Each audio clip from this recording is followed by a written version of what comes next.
This is the Our Voice 360 podcast, our perspectives, our way, keeping you in the know while you're on the go.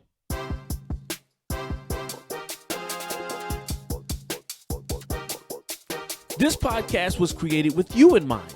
On Our Voice 360, we'll give you inspiration, sports, business and leadership tips, Black history, and entertainment. This is a show built from our perspectives. So if you're ready to be entertained, inspired, laugh a little, be informed, and enlightened, tune in now to Our Voice 360. Let's go!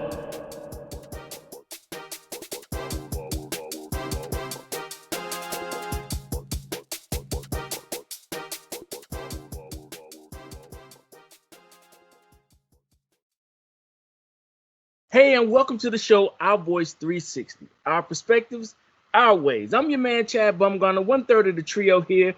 I have with me my man, Pete Hunt. What's good, family? And my man, Mike Brown, the Don Dot. Blessings. Indeed. And with that, let's go ahead and get into it. And as always, our show is sponsored by Elect Graphics and Photography. Allow your visions to become reality. And CDB Consulting. Great leadership equals great results. How are you leading? And if you would like to become a sponsor for the Our Voice 360 podcast, do not hesitate to send us an email at ourvoice360@gmail.com, and we'll get back to you as soon as we possibly can. Mike, Right. what's going on with that inspiration, brother? Come on, Mike. Okay, so today I'm gonna speak on spiritual awareness. Mainly focusing on words and imaging. Okay, so it's a proven fact that you only see things according to your vocabulary. Okay? Okay.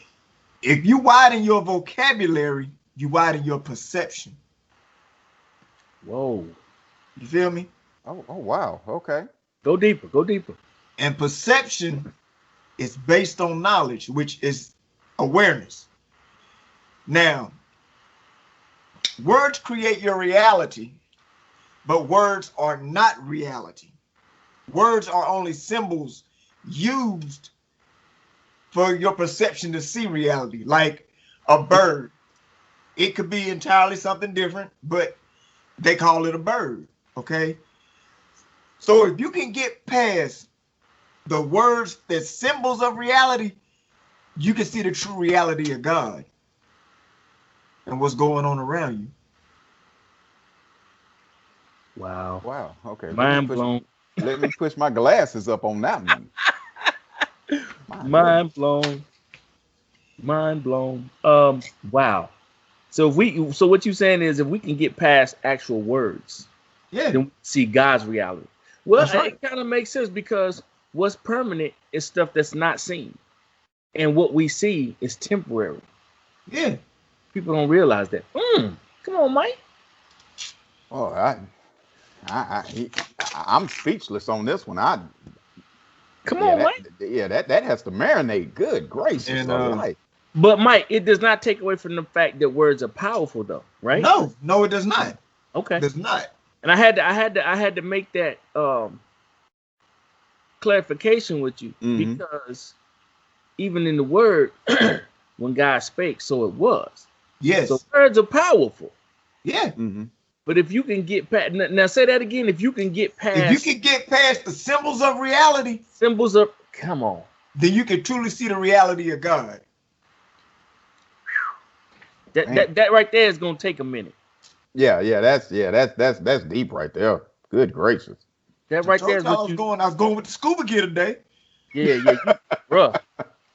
Man. I'm gonna have to go sit on the deck with something cold. I'ma tell you. Ponder on that one. I'm gonna tell you where I got that from. Wow. That's metaphysics.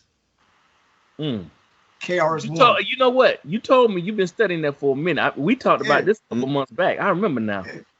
I remember. KRS-One. Check out some of them lectures, man. Plus, I be studying, bro. Man, Wow. that is amazing. But like you said, Chad, with that, you are absolutely correct about the power of words. Yeah. Because not only we can speak things into existence Mm-hmm. with our words. We've talked about this before on earlier podcasts, that we have the ability to speak things into existence with our Right. words. Right. With our words.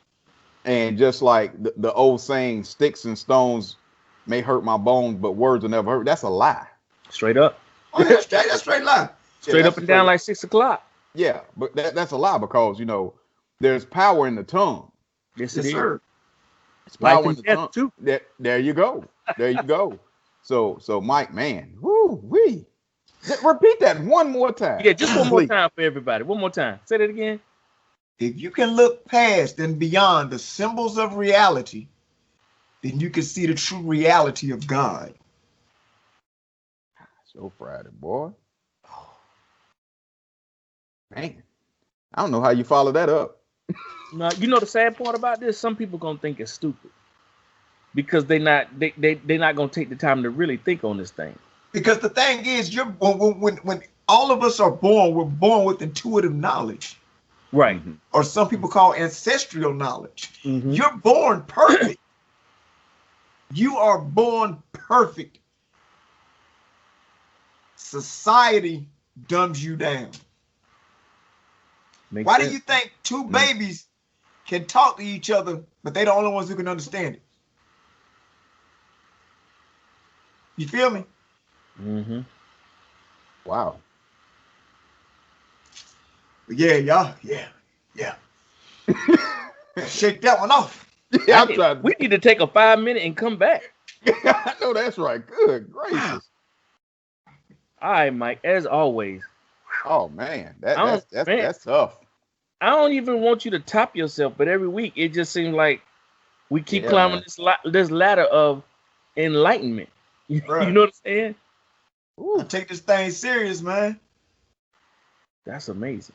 Yeah, that's big right there, man. That's some really deep. Wow. That's Mike. Always a pleasure, my brother. Yes, always. sir. Problem, fellas, Yes, what sir. I do. Yes, I yes, love sir. y'all, man. Appreciate that. Appreciate Yes, that. sir. Pete. Yes, sir. Sports, breathe. Sports, breathe. Sports, breathe. Sports. Sports. Well, fellas, I got a couple things I want to talk about today. First thing I want to talk about the NBA. Mm-hmm. Right now, this week, right here will be the last week they are playing their 8 play-in games for the playoff seeding.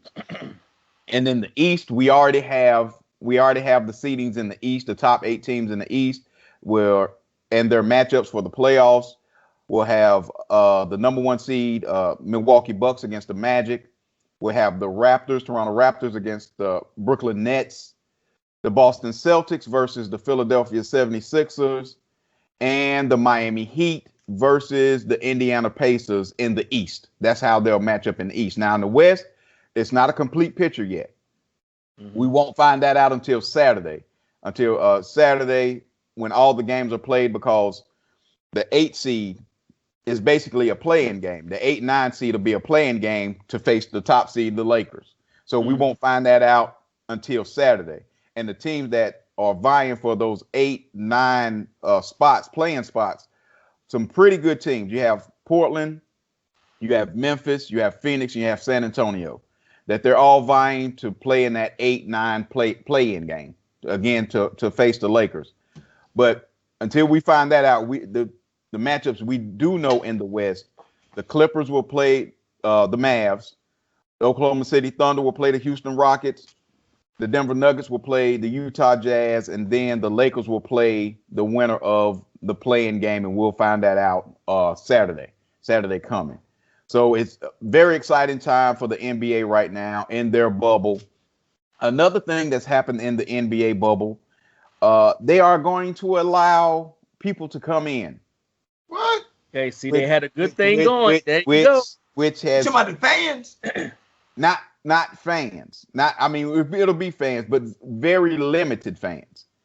Family member, a family member, a friend, a close personal friend, and a child under 32 inches tall. What the height got to do with it? I don't know what the height has to do with it, but that's one of the things. And now they're in a controversy now talking about well, will side pieces and all these other things be involved, strippers and this other stuff? I think, honestly, not to cut you off, but I think the side piece should be allowed because she actually helps the home team. There are things that the home team don't want to do that the side chick will do. You feel me? What does that have to do with the basketball game, though, Mike? They should be able to come and enjoy the festivities along with everyone else. Trying to start World War III in the playoffs. and that's what a lot of excuse me, a lot of people are saying, because people are actually making jokes about it, about, will other people be able to come in, like side pieces or girlfriends or the strippers or the IG models? Will they be able to... I got a question. Yes, sir. What if they just in the entanglement? Can they come? Well, we'd have to ask Will and Jada about that. Now, But you know what? If you allow that, you're gonna have to have security. Yeah. Around the edge of the court. Because it's going to be some furniture moving and a lot of misunderstandings. Yeah. If that's allowed. See, you had a beautiful thing going. Yeah, just leave them out. Just leave folk out. Just leave folk side out. pieces on. Yeah. Just leave folk out. But yeah, they're saying that a family member, a close personal friend will be allowed, and a child under 32 inches from what I've been reading. So, I mean, people have been joking about, the other people, the women, the strippers and all that other stuff. But, that may be a problem. But maybe I just thought about this. What if you don't have children, but your side piece is a midget? All right, man, we going way too far down into the rabbit hole. Mike, little person. You disrespecting the folks. It's little people, not midgets. Excuse me. Yeah, little people. Dwarfism. Oh my God. Pete, what else? Moving on, gentlemen. Moving on. The NCAA football, and in these Corona streets and these days of the COVID-19. Yes. Until it's gone, it's going to be a major factor in sporting events. Mm-hmm. And as of this week, the Pac-10 and the Pac-12 and the Big Ten has canceled their football seasons. Mm-hmm. This week, and now people are looking at the other three Power 5 conferences on what they're going to do. As of right now, the Big 12, the ACC, the SEC are going to continue on this path of playing.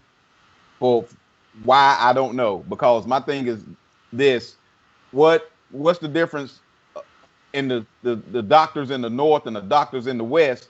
What's being said different that they're seeing that the South is not seeing? And as you see, it's only the South that's trying to gut this thing out. I'm gonna tell you what the doctors from the North see different than, or the doctors from the South see different than the doctors in the North. It's one word. What's that? Money, money, money, money. Yes, sir. Money. They're getting paid to say, we can protect these players in the conference. Yeah, it should be quite all right. Mm-hmm. Again, we've talked about this last week. Nobody is thinking about the welfare of these kids. Mm-hmm. These are some big boys, but they still kids. They 19, 20, 21. They kids. They got their whole life ahead of them. Mm-hmm. And for the sake of the network contracts, the coaches' salaries and boosters and everybody else, they're thinking about everyone else except for the welfare and the health and the safety of these kids. You even got some kids saying, like I said last week, they would be willing to be lab rats and go out and play and see what happens. Mm-hmm. But they're kids. They're not thinking. They're not thinking. And apparently a lot of adults are not thinking either. Well, they're thinking, but they're being selfish in their thinking. And I really feel like these guys need to take a page out of the other conference's book and say, you know what, it's not worth it. Yeah, and it's really not, because, again, if you get it, you may not die, but there may be severe complications of getting this disease. Or check this out, Pete, not to cut you off, but real quick. There was one gentleman out of New York, just a regular average Joe. He had it. He was able to beat it. But now, months later, he's still having respiratory issues. That being said, you got players that want to play. Let's say they contract it and they beat it. But what if it hinders them from going pro because the doctors are saying you can't play because your lungs are jacked up? Or your heart is enlarged. Or your heart is enlarged. Now you just risk the rest of your life just to play college ball when you could have sat out a year and waited for this thing to get under control and then possibly go into the pros and have a pretty fruitful career. You'd rather risk it all right now and suffer potential long-term health issues. I don't understand it, man. I really don't. And another story that came out, I read this morning, that 3 Florida State wide receivers are coming out and saying that they're lying. The administration and the coaches are lying to them at Florida State about testing and things of that sort. And now those one of the parents of one of those players are like, okay, she's like, okay, what's really going on? Of course, these colleges are going to try to fudge these numbers because guess what? They don't want to lose the revenue. Right. Yeah. They don't want to lose the revenue. You don't believe anything they say. Yeah, and it's just a terrible situation that now all of a sudden these fans that didn't want to hear from players about structural things that's really happening, about getting paid, about inequities in the system, just shut up and dribble. Now those same people are talking about, well, listen to the players that want to play. You can't have it both ways. That's right. You can't have it both ways. So either you listen to them or you don't listen to them. Right. But don't listen to them when it's convenient for you, or you just want to watch college football. You want to see college football. And basically, to me, a lot of these coaches are used car salesmen. Yeah. Snake oil dealers. We're gonna do everything in our possibly to make these young people play. And put it in their mind that you have to play, but they're not getting any compensation on the back end. No, you're not guaranteed. First of all, you're not paying them. The NFL can do this because guess what? Those guys can make that decision because they're getting paid. Whether you're Patrick Mahomes or the 53rd guy on the roster, you're getting a check. These young people are not getting paid. Second of all, you're not guaranteeing them any kind of long-term health. Hospital, like if they get this, you're not guaranteeing any kind of health insurance after the fact. Right. Saying, okay, if I do play and I do contract the virus, no compensation. And I beat it. What's to say my heart doesn't enlarge, 6 months from now while I'm playing? You're not guaranteeing me any kind of health coverage. No, because once they find that out, you're dropped. Your scholarship is going to the next person. And now you are a has-been with a large heart. Within a large heart, or messed up lungs, or not the ability not to taste anything, or the ability not to smell. Or you know what I'm saying? So I applaud the Big 10 and the Pac-12 for taking a stand for the health of their players. Now these other 3 power conferences, it is what it is. They're in the South. So and that's that's what they're driving. I even heard this morning on the show that the guy that's occupying the White House right now went and called Trevor Lawrence, the best football player in the country, called him and talked to him and talked to Ed Orgeron down in LSU. You talking about football, but when players was wanting to get paid and trying to get some of these inequities worked out, we couldn't hear a peep from you. Well, Pete, it goes back to what I said about them being selfish. Just like what you said, when it came time to pay these boys for them putting butts in the seats, selling millions of dollars of tickets and jerseys and so forth, getting them on TV when normally they may not have been, or maybe not as much. You got a player that no matter what team y'all go to play, whether it's home or away, he alone fills them seats because people want to see what he's going to do. right? Right? Yeah. Yeah. But when it comes Mhm. to them talking about wanting to be paid or even getting a slice of that pie, no one steps up. No coaches step up. No administration steps up. Mhm. When Black Lives Matter was at its prime, when George Floyd got murdered months ago, a lot of coaches ain't step up. You had a few. But what I'm saying is the way they stepping up now to play ball in the fall, where were they at for these boys when they were talking about trying to get paid or talking about our lives matter too? Couldn't find them. See, it's selfishness.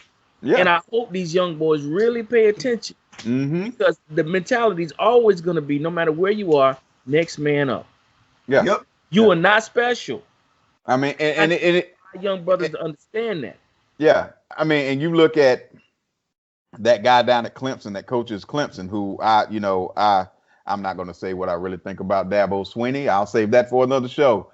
But he's He the had me same fooled. guy. I'm not Yeah, gonna lie. He had me fooled. yeah. He's the same guy that said if college athletes get paid, I'll quit. What? Why? He's the same guy that just said the other day, because these college athletes are seeing their value, and now they're trying to unionize and try to get a union. And Dabo Swinney said, "Well, I'm all for having a players association, but having a union is a totally different thing." Why? That's the same Because thing. but actually, it's really not. A players association is like having a beta club. Well, yeah. But if you have an actual players union, you have to listen to them. Yeah, because they are representatives. They will be lawyered up. You will have to listen to their demands. Okay, these are our demands as our union. These are our demands. If you can't meet those demands, guess what? We're not playing. See, and that's what they're afraid of right now. That these players are actually seeing their worth, and they may attempt to unionize. And if they do unionize, guess what? Guess what, Mr. Dabo Swinney? They're gonna cut your salary. But you They're know gonna. what, Pete? This is the funny thing, because I've been telling you, I've been reading this book. It says Reconstruction, and it talks about the first Reconstruction in the history of the United States. And this is shortly after the Civil War, and blacks were declared free, right? It's the same thing. The planters, what they were called, were the plantation owners, now former plantation owners. They mad because they can't control the black man anymore. The black man now can determine where he wants to go work. If he wants to go work for somebody, he may want to go work for himself and crop and plant on his own land. So the thing is, the former slaves, now they have the ability to pick and choose where they want to go work and figure out who's paying the highest. Right. Okay, Mr. John paying $8.55 an hour, but Mr. Frank paying $10. I'm gonna go over here, Mr. Frank. Now, Mr. Frank, I'm gonna come over here and work for you, but I'm not working from 3 a.m. till midnight like you had us doing the slave days. I'm working from 8 to 5. Oh, the planters couldn't stand that. They couldn't control it. You got the same thing going on right now with the example with Dabo Swinney. I can't control these boys anymore. They getting paid. Oh, well, then I quit. I got to have ownership. I got to be in charge. It's the same mentality. You not looking at the fact that these boys, every time you strap up, people don't want to think about it. But I play ball. It only takes one hit. Yes, sir. To paralyze you, to injure you, to kill you. Yep. Every time you strap up, whether it's practice or a game, you put your life at risk. Now, the players, the partners that be or whatever say, these young men know that when they strap up. That's all fine and well. But they also know they work too. All those championships you have, all the acclamations you have as being a great coach, all these titles and all this stuff came off the backs of players. Those black players and some white boys, but mostly black players who came from nothing. Not all of them, but a lot of them come from pretty much nothing. They put their lives on the line every Saturday just so you can be thrown up in the air on their shoulders and you hold the trophy. Now you mad because they want a little piece of that pie? Now you mad because they want to get paid? Yep. Blasphemy. Go ahead, Mike. Go ahead, Mike. Were you gonna say something? Nah. I think I Chad didn't mean said to it go on all. a tangent. I mean, on a tyrant, but I reading that book, I'm seeing the same thing happen. It's just in a Yeah. different format. Yeah. Oh yeah. Yeah. Hmm. I mean, but I mean, you look at every level of competition, sports competition. You have an owner Yeah. and you have players. Look at the dynamic of that, Yeah. and what most of the owners look like. Not Not us. us. Yeah, yeah. What you got, Mike? Okay, you got Mike. And he's not even a majority owner, if I'm not mistaken. Oh Correct me yes, if I'm sir. wrong, Pete. Oh yeah, he is. He is? Okay. I Oh stand yeah, yeah, yeah, correct. yeah, Okay. yeah. He is. Okay. Yeah. He is the only majority owner of any franchise. So, I mean, it's the same. Like I said, Chaz, it's the same dynamic. Whether you getting paid or not getting paid, it's the same It's dynamic. the same dynamic. And Yeah. Pete, and correct me again on something, but the National Major Baseball League, NLB, Yeah, MLB, Major League Baseball. Major Baseball League. Okay. Yeah. Don't they have the strongest union out of all the athletics? Yeah. Their union is the strongest and most powerful than the NFL. And Yeah, I would. Yeah, I would. Yeah, I would think so. Yeah. Yeah. Yeah. Mm-hmm. So, I mean, it's just it just boggles my mind that these, and like you said, Chad, it's just pure selfishness that the Big 12, the ACC, the SEC would much rather, risk the lives of these young people. And like I said, it may, and none of them may get sick. That's a possibility. That's a possibility. But now, if they're not in a bubble situation, and do you actually think, and if they bring students back to these campuses, you think them young boys are not going to be at the party? Oh yeah. Do you think these All that young men? They're not looking for something. Exactly. Do you not think these young men are not going to be going from dorm to dorm? They got to go to class, right? Are you going to bring the professors down to the football field? Because that's what they keep saying. They're safe. They're safe at the football field. Okay. So are they going to eat at the football field? Or So what about okay? So let's say hypothetically, the professor did come to the football field. What if the professor got it? Exactly. Where the professor been? Mm-hmm. You see what I'm saying? It doesn't make sense just because you want your money. Right. Nah. And in the Big 10's case, you have teams like Nebraska and Michigan and Ohio State talking about, well, we're going to go to some other conference. Okay, and then the Big 10 is like, okay, fine. But it's $40-50 million that we divvy out. Go on to the ACC if you want to. You're going to stay in the ACC. You're not going to get... what's column is going to do that, I think. Notre Dame? Notre Dame. They're not in a conference, right? Yeah, they're independent. Right. So see, that's the difference with Notre Dame. Notre Dame is independent school, so they could go anywhere. Mm-hmm. So I mean, their football is independent. Everything else is ACC. Okay. It's just their football that's independent, which I don't know how that works, but yeah. Their football program is independent. Now, like I said, their basketball and the rest of their sports are in the ACC. So that's how it was. That's how it was. They were able to transition to the ACC so easily because all the rest of their sports are in the ACC. Okay. Yeah. So, yeah, man, this Corona has, especially when it comes to sports, it's wreaking havoc because right before we got on, the St. Louis Cardinals and the MLB, they haven't played since late July because they had a bunch of guys test positive for COVID. Yeah. And they said they canceled their games earlier this week, and it just before we got on, they canceled the rest of their games through the weekend. So they don't know when St. Louis is going to play again.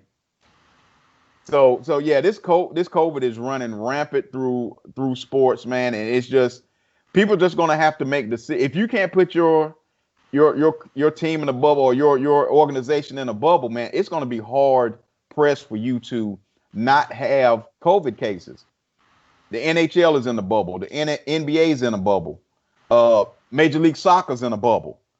And we haven't heard about any cases, since they've been in their bubbles. Well, now Russell Westbrook tested positive. I read the other day. but he was outside of the bubble. So he Okay. was outside. And then when he came in, he did his time away from the team and the bubble. He quarantined himself. He quarantined himself, and then he was ready to play. But he got COVID outside of the bubble before he came in. Gotcha. Now, Okay. of course, there were a couple guys that had, that when they first started, they came into the bubble, they had to quarantine themselves. But Right. since they've been playing, since everybody's been, cleared, there haven't been any cases in any of those leagues that has a bubble situation. But Gotcha. but yeah, this COVID thing is running rampant, man. And I hope these three major conferences, at some have some empathy and take these young people's health and wealth into consideration. Yeah. I really hope that happens, but as of right now, it doesn't look that way. It doesn't look like they're going to do that. But on that note, Chad, what do you have for us on the leadership and business side, man? Well, my brother, I appreciate you, and I want to welcome everyone to this week's PPP. edition of Chad's Leadership Corner, where you get tips and insight on business and leadership. So, no, we're not talking about the PPP. Okay, we can leave that out. For all those that are listening and watching, and that's an inside joke between us. Just our go-to All right. story. Let's start with the business side, shall we? Founders of new Black-owned technology school on a mission to help minorities pivot their career in response to COVID-19. Pivot Tech, Pivot, a technology school created by Quan Clark and Joshua Mundy, two African-American entrepreneurs, empowers minorities to take advantage of a changing work landscape by providing cutting-edge, comprehensive technological training. There's a lot of uncertainty as to how the world will transform after the coronavirus is under control. Entire industries are pivoting to adapt to this, what we call new normal. The workplace as we know it will change dramatically, and with it, the skills companies will require potential candidates to have. Black Americans are already at a disadvantage economically and in business. In the age of COVID-19, there's even more at stake. Pivot Technology School is here to help minorities prepare for what's ahead. With online courses available for students globally, Pivot Tech offers courses in data analytics, data visualization, web development, coding, and a lot more.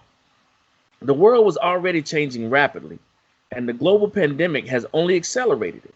For Black Americans to succeed in a post-corona world, they will need to update, adapt, and develop skills that make them competitive in this workplace. One of the most promising ways to ensure that you're ready for the market post-COVID-19 is to acquire and sharpen your technology skills. Companies have used technology in transformative ways in the past 6 months. They expect their current, and future employees to do the same. Pivot Tech is here to help historically disenfranchised individuals meet that expectation. Now, one of the co-founders, Quan Clark, states that professionals with digital skills, including coding, web development, and analytics, already had a competitive edge in the industry before COVID-19. Now it's even more critical to have those skills. People who can keep a digital business thriving during this COVID-19 era and during economic downturns are going to be prime candidates for employment down the road. The fact is that Silicon Valley as a whole, Blacks and Hispanics only make up 3% to 6% of tech professionals. And with the women of color, that's even 1% or less. That is an example of what's going on across the country and in the industry. And they founded Pivot Tech to kind of help change that and give the minorities a kind of leg up and somewhat of a playing field. Now more than ever, it's imperative that minorities are proactive about securing their career and gaining the skills that will make them more marketable in a society that is more technologically driven and technology dependent than ever. Pivot Tech is now enrolling and scholarships are available. For more information, visit pivottechschool.com.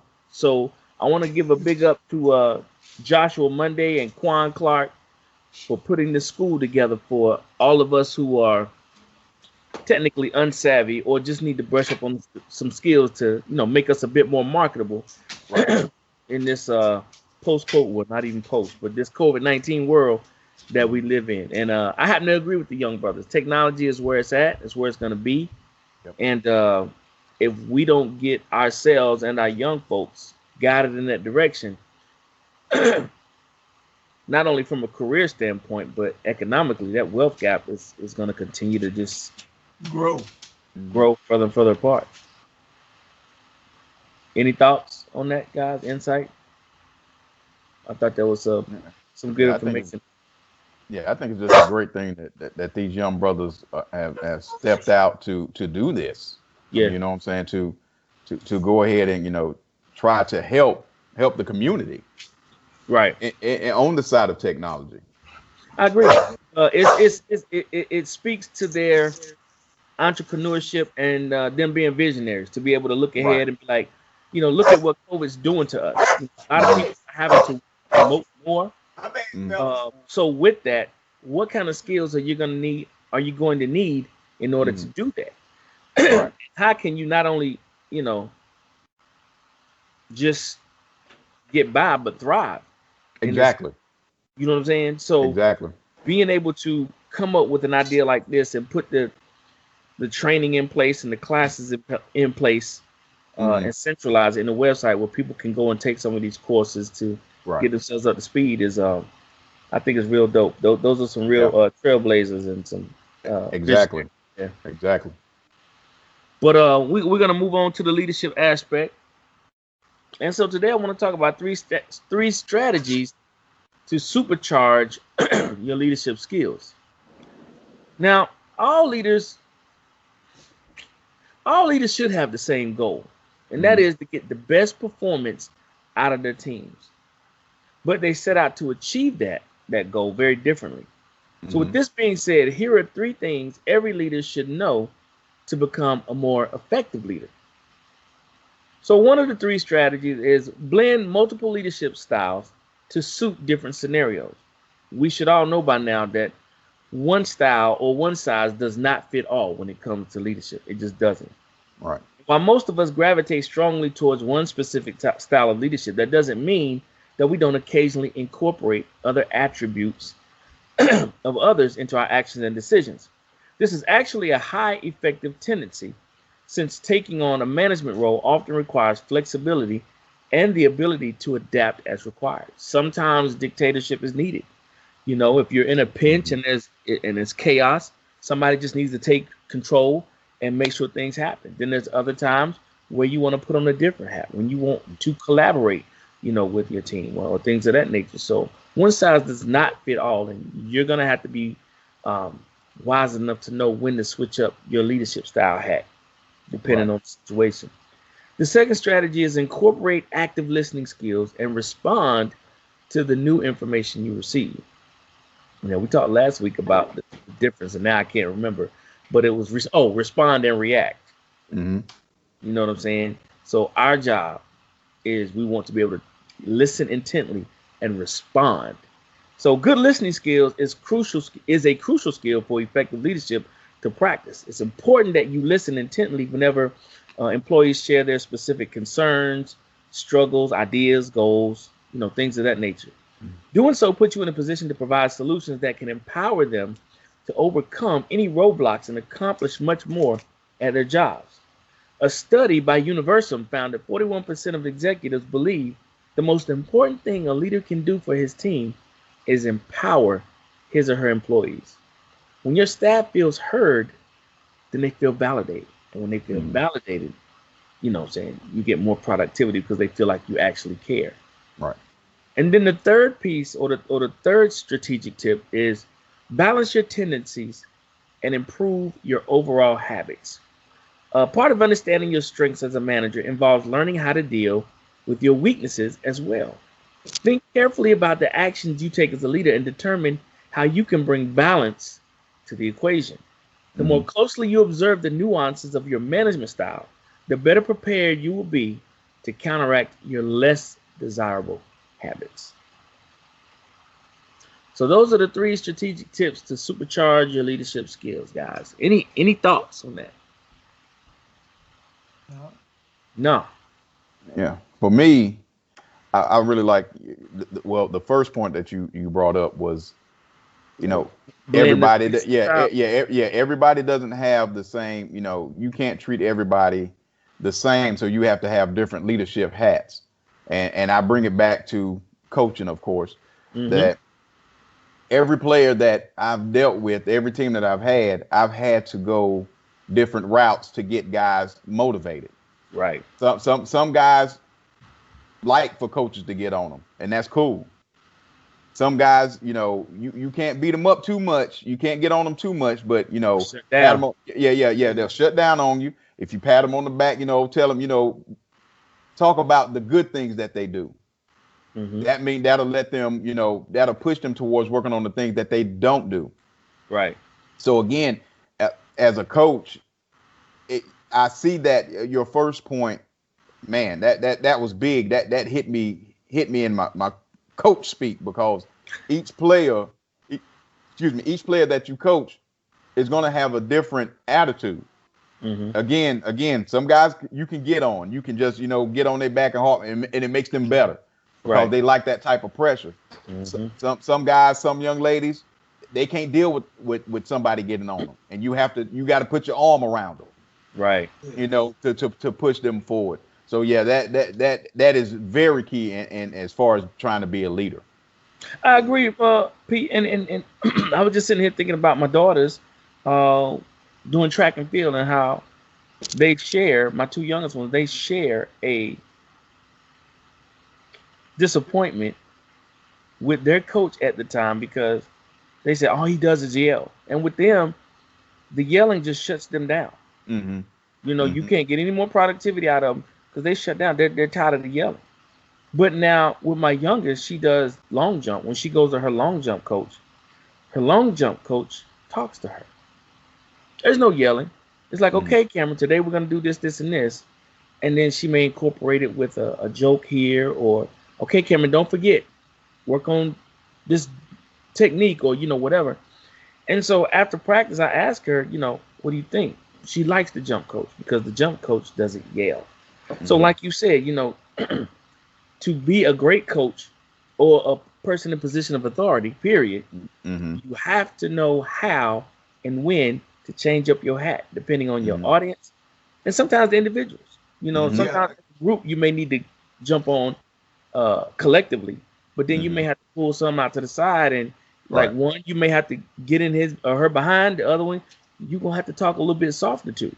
But as a coach, as a leader, you got to know, because there's a lot of lazy leaders out there. This is how I coach, or this is how I lead. Either get on or get left. Right. And that's not gonna work. Go ahead, Mike. I'm sorry. No, I was just gonna say that just reminded me when I was in college, my professor in my design class, she was an awesome coach. You know what I'm saying? I mean, because a lot of people, some people learn by reading in the book and going by it step for step, or some people learn best by hands-on. Right. And she figured out those things about each individual in that class. And when we had our final project at the end of the semester before we graduated, because she knew that, she forced everybody to try something different. You know what I'm saying? And everybody, it just came out the way it should have. You know what I mean? Right. Well, see, real teachers, leaders, things of that nature, they will go out of their way to figure out how best, like Pete said, to motivate all of their students, employees, you know, whatever. But you got a lot of lazy ones that'll just take one method, and that's what they riding with, because they don't want to take time, you know what I'm saying, to really be a good leader. Because leaders raise good leaders. Yeah, I've ran this company this way for this long. This is how it's going to be done. Or I've coached this team this way, or I've taught this class this way, and I'm not going to change anything. You have to have some type of flexibility as a leader. Another thing I was thinking about too, Chad, when you were speaking about your daughters, you don't know how people are raised, the home that they're in. You know what I'm saying? That's a good point. If you don't hear a bunch of hollering at the house, of course it's gonna affect you. Mm-hmm. Because at home, your parents talk to you, or whoever's in charge of you, they speak to you in a certain way. But even parents know how to treat each different child. You know what I'm saying? You can't raise, if you got more than one child, you can't raise all of them the same. Sure, okay. Right. I go toe to toe with any parent on that. You cannot raise them the same. Every child is different. Well, poor Pete, he didn't have that. Pete didn't have that. Yeah, I didn't. You are right. I did not. Yeah, he's dolo.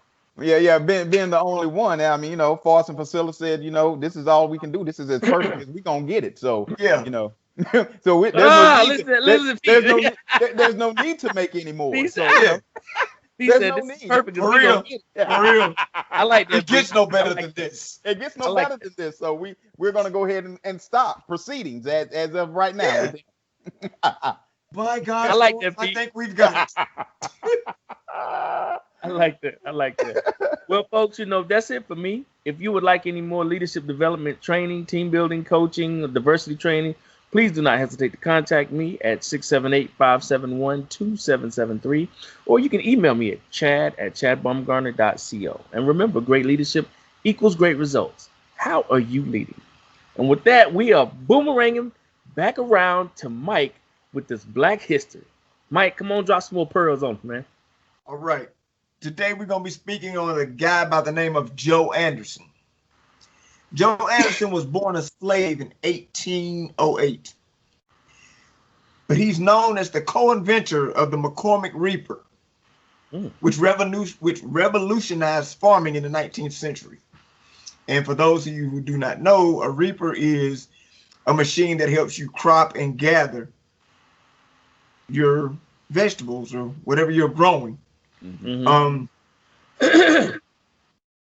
Anderson was owned by the inventor Robert McCormick.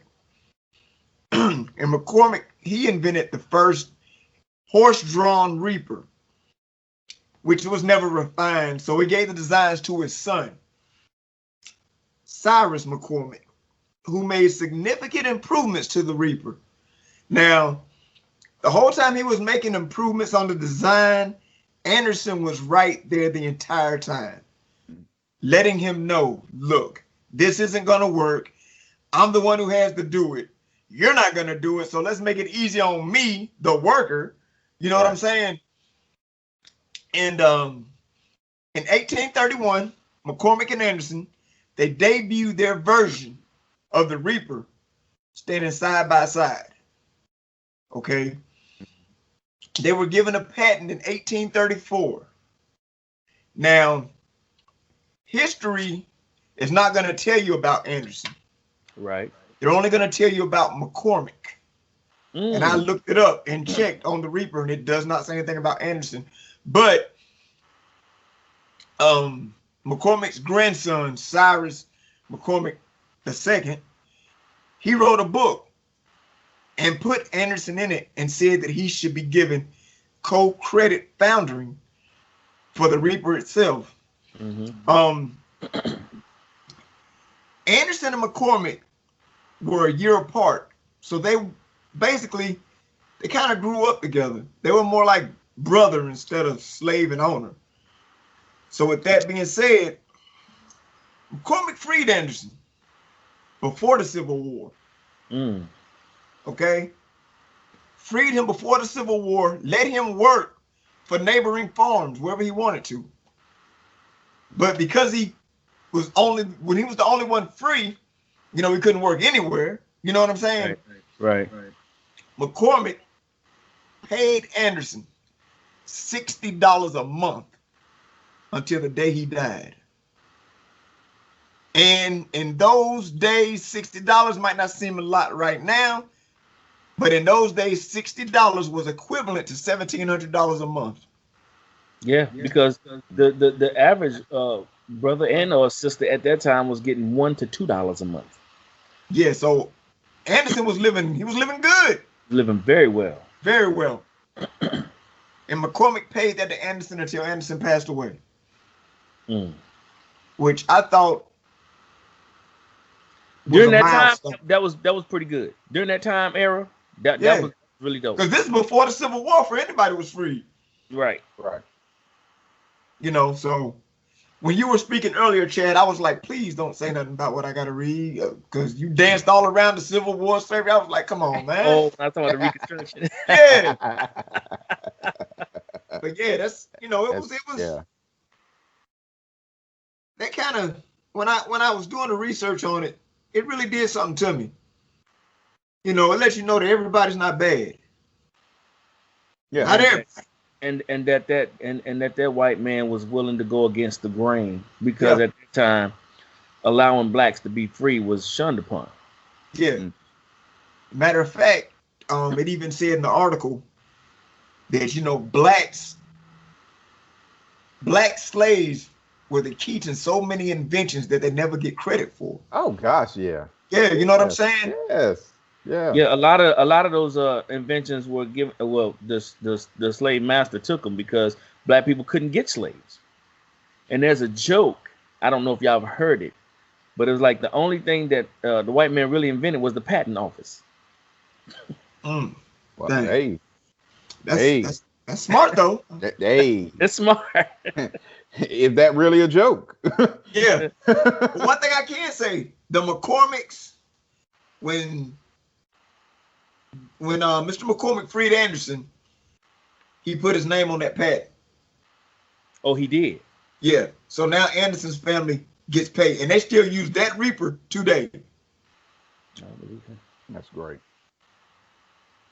So, you know, his family is still getting some benefits financially. So, just like McCormick. As it should be. Yeah. So Mike, real quick, Anderson was the slave, right? Yeah. Okay, so the original inventor, the person who created it originally, was McCormick. Is that right? Yeah. And then Anderson took it over and said, okay, you're not really doing the work. Let me do it because I know how to. McCormick gave the design to his son, and him and Anderson were the same age. Oh, okay. Because it's the way he had it, the owner, well, the father, his was horse drawn. Right.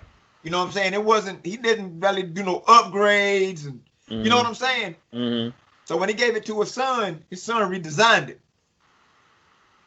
And him and Anderson was like, well, look, I got to do all the work with it. I'm gonna tell you what works best. Right. You don't want to put the blade here because then it'll push this. You know what I'm saying? Right. So Anderson basically made it easier for him to work with. And see that was, I guess that's the point I was trying to get to as far as inventions in that day. It didn't make sense for a lot of white folks to invent that invention or the cotton gin or all this other stuff, because then it was like, well, You ain't gonna I got use it. slaves for that. I ain't even tripping. But it's the Yeah. slaves like, look, I'm tired of doing this work. It's got to be an easier way. It's got to be an easier way. Yeah. Mm-hmm. Or a better way. Yeah, like why does he keep pushing the dirt to the left? We need it to go to the right. Then we can do it all in one direction instead of having to come back. You know what I'm saying? Mhm. So yeah, it was just, talks like that. Right. So were we engineers? Of course. Of course we were. Of course. Those pyramids didn't build themselves. Thank you. And the funny thing about that, Pete, I was thinking about that the other day. It's amazing how we can build some of the tallest, most beautiful buildings, but we still can't build a damn pyramid. They still trying. They still can't get it right like the Egyptians. They still can't build a pyramid. Mm-hmm. Yeah, I mean, we were the first to do everything. Yes. Everything. Everything? Everything. Mathematics, engineering, astrology, Yeah. whatever. That, I mean, that come from that continent over there across the water.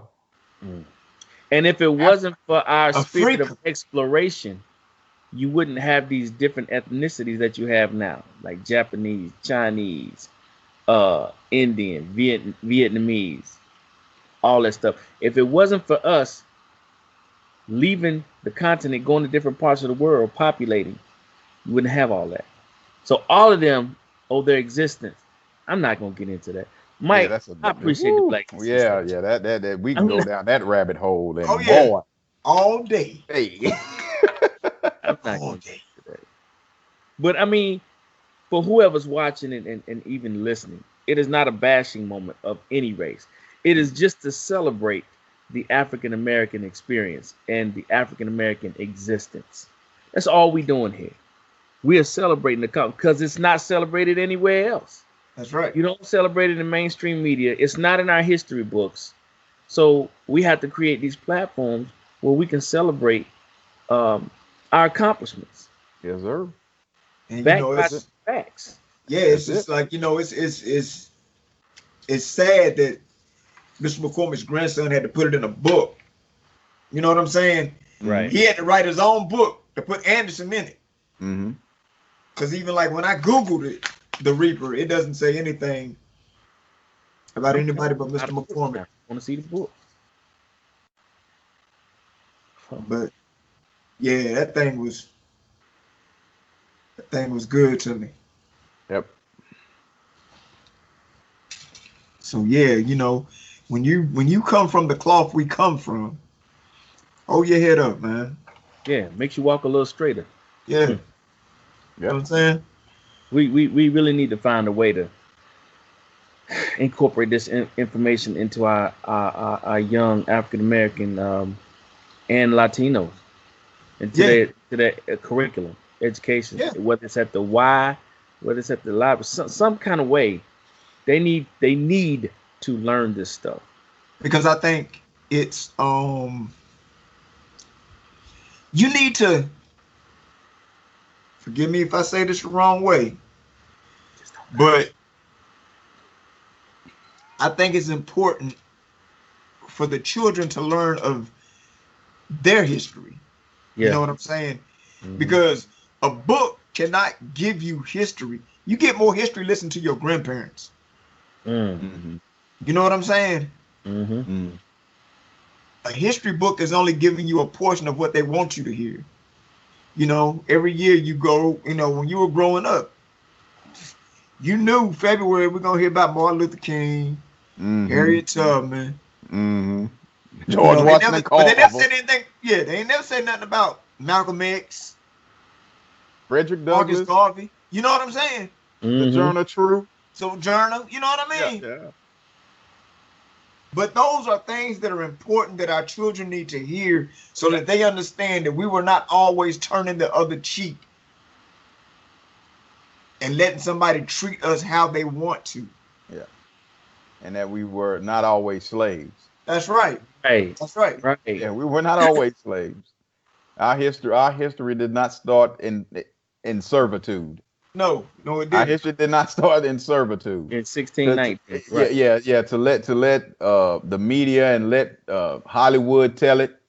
You know, the only thing we did was slave. We worked in the field. That's all we ever did. That's all we ever did. And Nothing about your royalty. And then when they do something about Africa, it's white folk in their place, whether it's Cleopatra, or Moses, Boy. okay, yeah. We need to move on. Yeah, we need. That's a whole nother podcast, right there. That's It what is. I'm saying. All in itself. By its lonesome. That's gonna be on the podcast Unfiltered.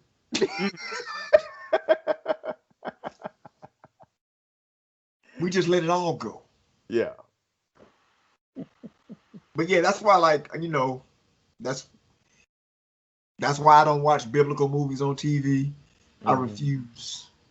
Because they act like we wasn't there. Egypt's in Africa. But I digress. Take it out of Africa. Oh my God. I said they're trying to take Egypt out of Africa now. No. Yeah. No. Ted, move on. We'll I got we'll be here another hour. Well, Mike, as always, man, appreciate that Black History segment. Thank you for dropping Yes, sir. Yes, sir. Blessings. But now we have come to the section of the podcast where we talk about, you know how we do, where you hear up-to-date news and entertainment and achievement from African Americans. So with that, we're gonna jump all into that.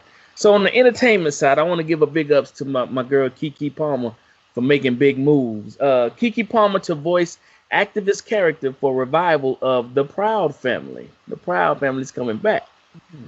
Disney has announced that KeKe Palmer will be joining the cast of the reboot of The Proud Family. Louder and Prouder, voicing a new character named Maya. The streaming platform announced on Twitter that the actress will be taking over. Excuse me, the actress will be taking on a new character, Maya Leibowitz Jenkins, who's a 14-year-old activist. So she's black. Jewish. She's Is she black. Jewish? I think so. Yeah. The original series creator / executive producer Bruce W. Smith, executive producer Ralph Farquhar, and co-executive producer and story editor Calvin Browner continue to tell stories that cartoons shared in the early 2000s, right? So basically, Farquhar is saying that in our minds, the show never really went away, as we still had tons of stories to tell. It's the perfect time to bring back this show, and we can't wait to take fans old and new alike on a journey with us. The revival, Louder and Prouder, will pick up the story of the original African-American family centered around the main character, Penny Proud, and her family and friends. And check this out. All of the original cast will be returning to voice their characters. Oh, man, that's dope. Kyla Pratt as Penny, of course. Tommy Davidson as Oscar. Paula J. Parker as Trudy. Joe Marie Payton as Sugar Mama. Karen Molina White as Dejanay Jones. And Soleil Moon Frye as Zoe Hauser. And Alyssa Reyes as La Cienega Boulevardes. La Cienega, man. Get it right. My bad. La Cienega Boulevardes. And then Cedric the Entertainer is returning as Uncle Bobby. We can assume that the animated favorite will remain on brand with discussing topics of inclusion, diversity, and the growing up black experience with this title and the introduction of an activist character. There is no release date set for the show, but all previous seasons are available on Disney Plus. Congratulations, KeKe, once again on your new role. And for the second time, what's that, Mike? They need to bring back the Boondocks. Oh, we'll talk about activism. That's too real. But what's so funny? What's so funny? Let me stop and pause you one second. What's so funny is last night I introduced my granddaughter to the Proud family. Oh, wow.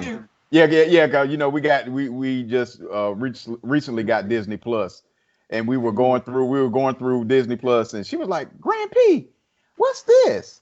I was like, "Baby, that's the Proud family." She said, "I want to see it." And so this is so funny that she was introduced to the Proud family last night. Like to see it? Here it go. Here it go. I'm proud. That's all right, man. Bobby Proud. Break it down. Yeah. Woo-wee. Hey, but for the sake of time, I'm gonna gloss over the fact that ABC News cuts ties with an executive. They cite racial insensitivity.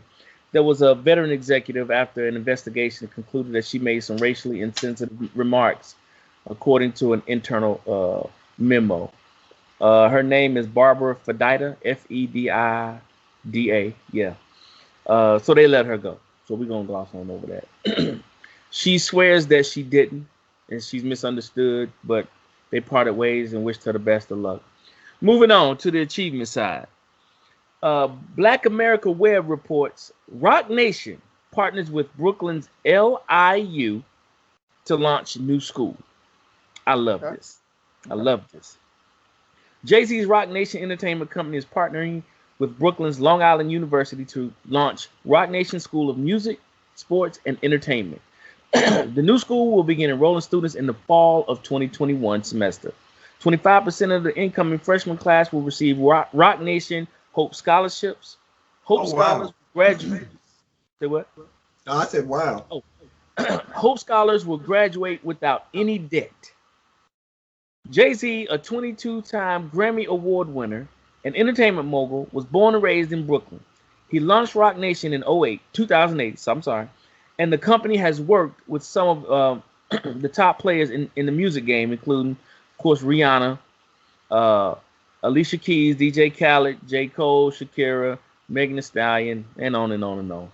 Rock Nation Sports was founded in 2013 and has worked with many athletes, as well as the NBA, MLB, and NFL. Even co-producing this year's Emmy-nominated halftime show with Shakira and Jennifer Lopez. Rock Nation CEO Desiree Perez called the new partnership with LIU a true investment in our community and people in Brooklyn, in New York City, and beyond. We're excited that the Rock Nation School of Music, Sports, and Entertainment will provide unique insight, knowledge, and experiences for students and introduce the world to the next generation of unmatched talent. The Rock Nation School of Music, Sports, and Entertainment will offer undergraduate degrees in music, music technology, entrepreneurship and production, and sports management. The school will begin accepting applications this fall for the fall 2021 semester, and Rock Nation Hope Scholarship recipients will be selected from a group of academically competitive, need-based, first-time freshmen from New York. Wow. Our proximity in and around New York City's epicenter of music and sports clearly positions us to offer unparalleled experiential learning and access to professional opportunities that will launch students to success. And this is LIU's president, Dr. Kimberly Klein, making a statement. We look forward to joining with Rock Nation to offer an unprecedented educational resource that opens up the entertainment and sports world to a new and eager generation. In addition to learning from professors, students will also engage with guest artists, lecturers, and will gain hands-on experience through internships. Now that's big, especially in that industry. Yeah. The school will also offer resources to high school students and those younger, starting in the spring of 2021. The school will launch summer residential camps for high schoolers and Saturday programs for students ages 10 through 18 that focus on music and sports management. Those programs will begin again in spring 2021, and scholarships will be available for need-based students. And before I close, I want to do a quick shout out to Senator Kamala Harris. Regardless of what your party affiliation is, this young lady is making history.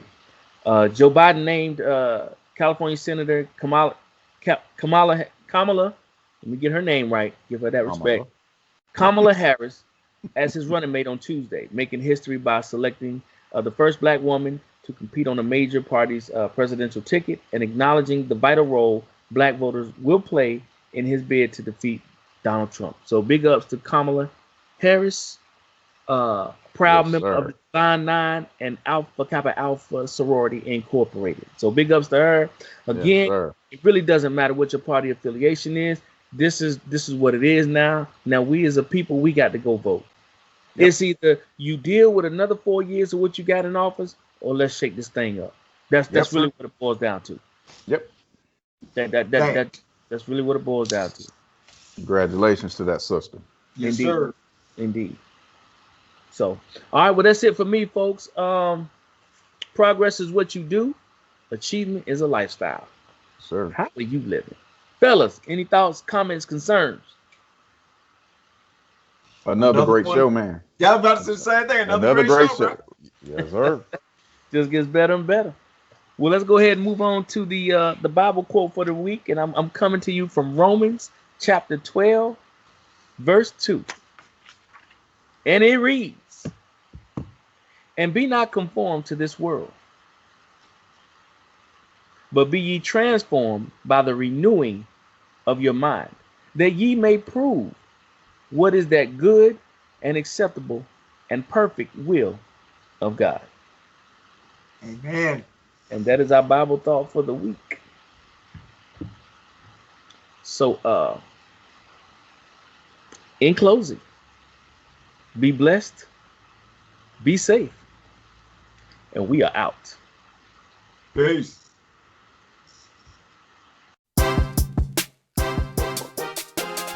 If you enjoyed this podcast, be sure to like and subscribe to the channel so you can be notified when a new show drops. Please rate and review this podcast and share it with your friends. Also, if you'd like to advertise or become a sponsor, please send an email to ourvoice360@gmail.com with your inquiry. We'll connect with you as soon as possible in hopes of creating a great partnership. And as always, thank you for tuning in to Our Voice 360. Our perspectives, our way, keeping you in the know while you're on the go. See you next week.